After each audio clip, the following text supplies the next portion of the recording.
Hey everybody, it's Mozzy. Today we're going to do a quick little DIY for my 4Runner. And what we're going to do?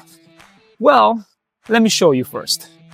So here I was changing my rear diff fluid, and you're going to see that the rear diff fluid is coming out gray, not black. So as you saw, gray fluid came out of my rear diff. It shouldn't be gray, it should be nice and black.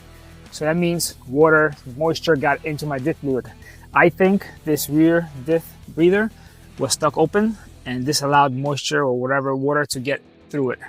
What I'm going to do is I'm going to move the rear diff breather and the e-locker breather to the engine bay. So let's have some fun and let's get it done. You can pause the video to see the list of the products that I used. I got all these products from Amazon. The list is in the details below. Here's all the tools that I used: a 12 and a 14mm wrench, some dikes, zip ties, and a screwdriver. Alright, so this is the plan. I'm going to have the differential valve over here somewhere. I'm going to run the hose down and up along the body, which I'll show you once I'm done what I did. So, wish me luck. Alright, so for right now I have it zip tied so it doesn't go anywhere. Down there. It's zip tied right over there. So that's the line. That's the line, right? The black one right there. Zip tied to this line, goes right between the frame. So we have it there. Sorry guys. Comes right up here, zip tied this line, zip tied here, goes to there. I'll probably zip tie right there. Goes through this part here. Out there. Connect to that little plastic piece, and I'll show you the end because I have it wrapped up right there for now. Now we're going to lower the spare tire so that I have more working room underneath. Alright, so here we are underneath. Finally got the hose ran up here, through there, zip tied up there. So this is the rear differential. The vent is down here, which I'm going to bring the vent all the way to the front of the engine, and this is the vent for the e-locker. I'm going to connect these both to this 5/16 hose that I have. So let me show you how. I hope you guys enjoyed the video. If you like it, like and subscribe. See you soon. Connect to this 3/16 hose line by this brass T. This is a 3/16, and the two ends are 5/16. So I'll put.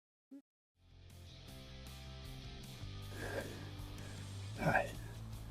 First part is done. After I connected the hoses, I just put the hose clamps on. Here I used the 14mm wrench to take off the vent. Put this one in its place. I used a 12mm wrench to tighten it up. So you have it here. And that, it's a little bit, not all the way in, because this one was not all the way in either. See? You see the threads that are on top. So that wasn't all the way in. There you go. Now, when you leave the line, you want to make sure you leave enough line for the slag. So if you want to here, you want to make sure it articulates so it doesn't pull out the line here. So I'm going to probably do it. So this is where, so I'm going to go, this is going to be more than enough.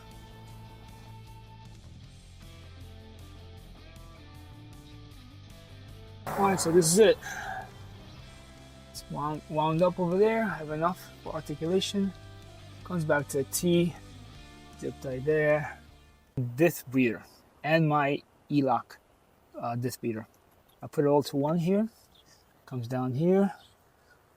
There, like I showed you before. Comes out all the way underneath.